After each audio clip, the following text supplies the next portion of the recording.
Yes, mambo vipi wanafamilia wa Mapro TV, karibu sana katika segment ya kimichezo ambapo tunaangazia habari mbalimbali za michezo ambazo zimejiri nasi tunazoweka hapa kila siku. Hakikisha unabonyeza neno subscribe, itakuwa vyema sana kuungana na familia ya Mapro TV. Yes.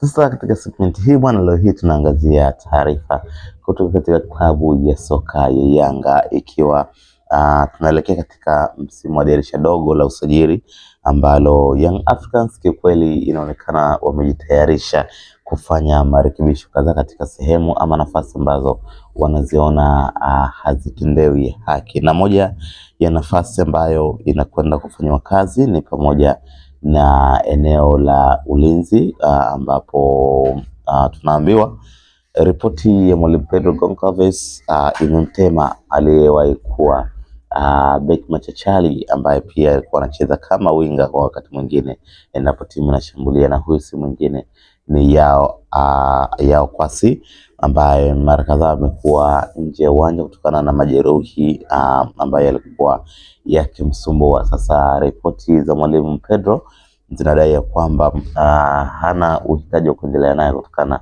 na kuwa na majeraha ya mara kwa mara, kwa hivyo itakuwa ikikosti timu. Kwa hiyo Yao Kwasi Tora atakuwa nje ya kikosi cha Yanga na mbadala wake tayari Mwalimu Pedro ameshatoa maelekezo kwa mabosi zake ni nani anamhitaji katika nafasi hiyo. Lakini pia tunaambiwa kwa upande wa mbele mwalimu ametoa ripoti ya kuhitaji wachezaji wawili.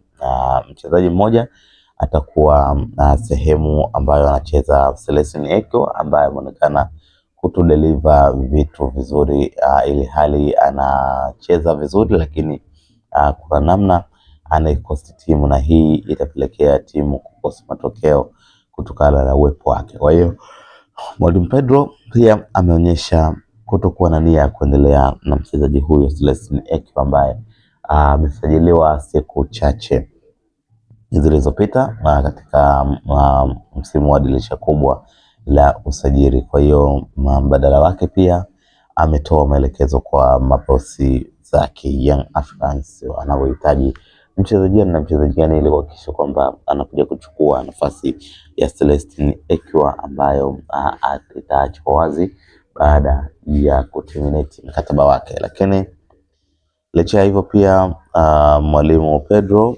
ameonyesha kutokuwa na nia ya kuendelea na beki wa klabu hiyo ambaye pia ni captain ama nahodha wa klabu hiyo, si mwingine ni Bakari Mwamnyeto ambaye mara kadhaa tumemwona akiwa nje ya kikosi cha Yanga, kwa maana amekuwa hapati namba katika kikosi cha kwanza kabisa, na hii ni kutokana na kutokuwa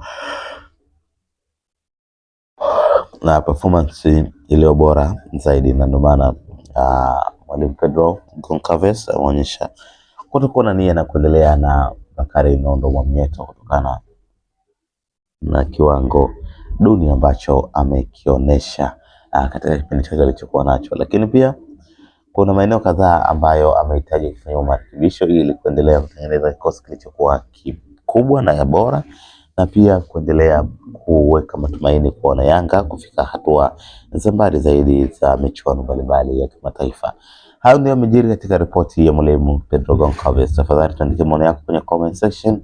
Unachukuliaje mabadiliko haya ambayo Mwalimu Pedro anataka yafanyike haraka iwezekanavyo?